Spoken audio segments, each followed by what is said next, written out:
So, stacking and storage, it's our training today, but it is very easy because here we are talking about how do we stack materials, different types of materials, how do we store different types of materials. But we cannot just wake up and start stacking the way we want or start storing the way we want. We are controlled by the legislation. So we do have the OHS Act 85 of 1993. If we look at General Safety Regulations 8, if you go under General Safety Regulation 8, it tells us in terms of the requirements of storage. So storage legislation controls the employer as well as the employee. So the employer in this regard is Steinmuller, then the employee is you guys who are dealing with it. So Steinmuller is required to provide facilities. So let's say, for example, with your cylinder storages, that's a facility. It's not you guys who can build this facility, but they have to make sure that they provide such facility.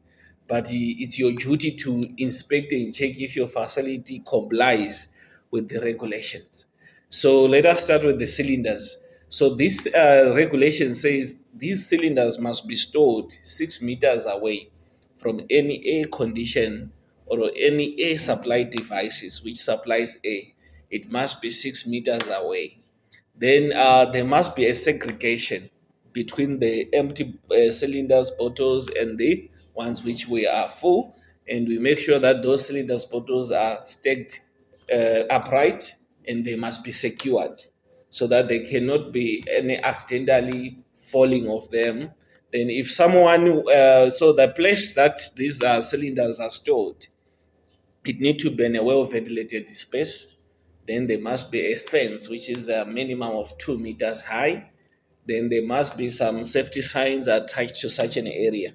So if there are flammables, which means no smoking, no naked flames nearby, and we always expect that your smoking area must be also at least 6 meters away. I mean, from such areas, then that place must be remain locked. So no one can just get into access of such storage areas unless if they come through you guys, then you give them a risk assessment and a procedure.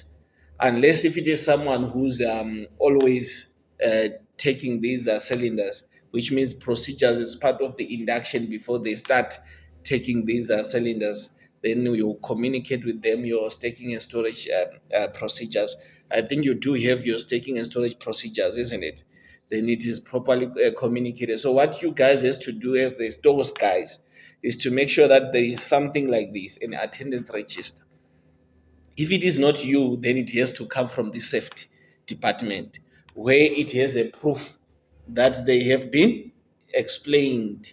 The what we call staking and storage procedures have been properly communicated with the employee, and the employee signs to show that he understand. Then you can even create some few questions where you can ask them to show that they really understand. So here we are talking about, let's say, for example, even those who are taking these cylinders with trolleys, then they must make sure that they fasten the gas cylinders to the trolley to avoid it from falling. If they are using a forklift, they can otherwise use a cage. We do have special cages that we can put our gas cylinders onto. We make, or they can use a chain and make sure that they lock it and tie it with the what, with the backrest, so that it also avoid accidentally falling. Then with the forklift drivers, they are definitely they are trained. They know that if they are going down a ramp, they must do hard to avoid it from falling. They also know that if the gas cylinders are a bit high, they must always do it by reverse. So they are specifically trained. So it's a matter of just storage in terms of securing when they picking such equipment. Then when it comes to PPE, with PPE, definitely you know that PPE has to be stored in what? According to the requirements. We have what we call the South African Barrier of Standard, as well as the SANS, the South African National Standard in terms of storage of PPE. So each and every PPE, they tell us how do we store it. So for example, when it comes to safety harnesses, they must be always hanged on the wall, isn't it? So you need to be sure that they are hanged on the walls. easily accessible, away from oily, away wet surfaces, away from direct sunlight, so away from chemicals as well. So we make sure that that is adhered to. If we are staking on any shelves that we are staking, there must be monthly inspections of those shelves. So those shelves must be monthly inspected to check for corrosion, any cracks, damage, and defects, and making sure that if we have heavy equipment, they are stored on the lower shelves. The heavier one, then those the ones which can go. Yes, are you getting it? So the lighter. So we start with heavy, going with the light.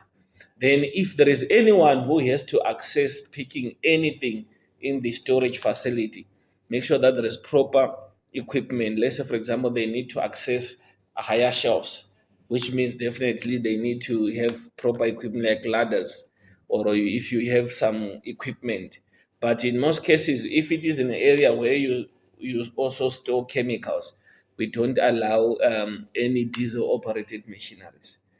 We normally encourage the use of electric machineries because the fumes that are produced by the diesel emissions can otherwise react with the chemicals. So that is why we have to use things like reach track or order pickers, or a wave if you do have the work assisted vehicles, order pickers, whatever that you guys have, but it must be of electric.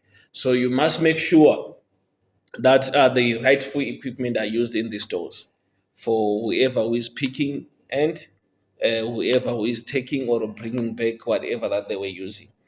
And when it comes to PPE gas cylinders, only people who are trained on handling are the ones who are allowed to be given those things. So it means that you must verify as well their competence in handling. Because remember, you can store and handle while it is in the store, but when they took it away, you cannot control it. But the only way that you can trust the person who's going to use it or who's going to handle it is to make sure that they have what you call material handling training, and there is a proof for that. Then, when it comes to chemicals, chemical storages, we do have what you call the SDS. So all chemicals come with their SDS. I think you know the SDS, ne? Yeah. How many sections are there on the SDS?